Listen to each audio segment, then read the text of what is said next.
the Garcia case was Nebraska's trial of the 21st century, if not the 20th century. And it was such a contrast in styles. You had on one side, the prosecution team were veterans of several murder trials, plain spoken, straightforward Nebraskans. On the other side, you had this brash team of attorneys who had never done a murder case before.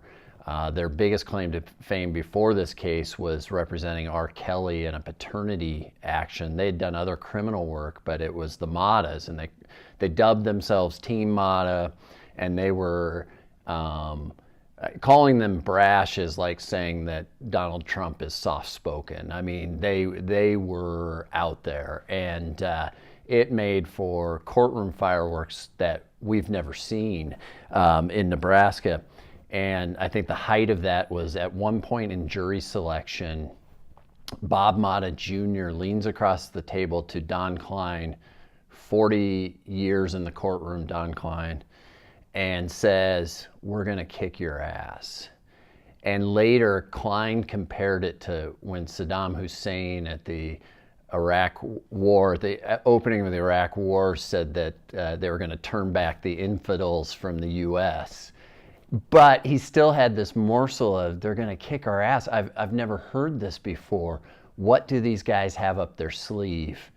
And we would find out at trial. The detectives worked their butts off on this case. It was a group of committed men and women who had seen the horror at each scene and were determined to solve this thing. That said, there were some near misses and some misses, but one of the biggest near misses was you had a task force set up by the Omaha police chief, and it involved FBI agents as well. The FBI agents are in Illinois, and they have tracked Garcia, the guy that they think committed these 4 murders. They've tracked him to a hotel in southern Illinois. They set up shop at a hotel across the parking lot with a view over of his SUV sitting in the parking lot.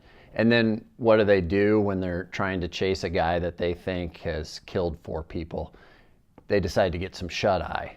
And they set their alarm for 5 in the morning, and one of the agents wakes up at 4:57, looks out the window, and sees Garcia's SUV is gone. The mad scramble is on. They start speeding 100 miles an hour down Interstate 57, where they think Garcia is going, and they're trying to ping his cell phone. The problem is you can only ping a cell phone every half hour. And so by the time they get the ping back, they figure out that they've actually passed him in the southbound lanes. And so they have to do a U-turn in the northbound lanes, and they are panicked and furiously scanning the southbound lanes until finally they see this black Mercedes SUV tucked behind a semi-trailer as if he's hiding. And they call in the state troopers, and the state troopers pull him over. And then in the car, they see exactly why they were following him, all the elements of a serial killer, and literally they caught a killer in his tracks. Just when you think this case couldn't get any crazier, the families have packed the courtroom for the death penalty hearing, and it's all but assured Garcia's going to get the death penalty.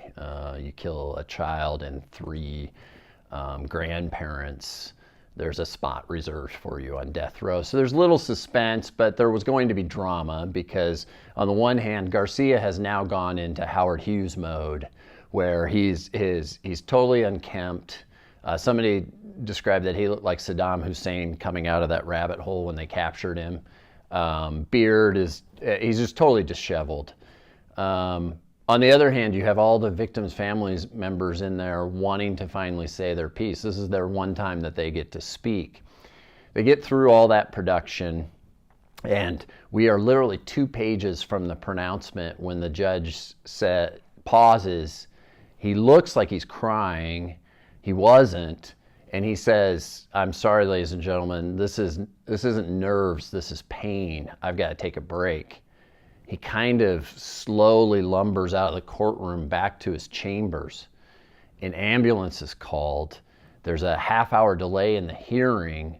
I'm half wondering, at that point Garcia's in a wheelchair because he refuses to walk. I'm half wondering if the deputies are going to dump Garcia out of the wheelchair and ask the judge to get in the wheelchair and wheel him out. Instead, they wheel him out in a stretcher, and we wait for a half hour to 40 minutes before finally those families get justice. The hearing goes on, Garcia gets death, and it's just another case of business as unusual in the Garcia trial.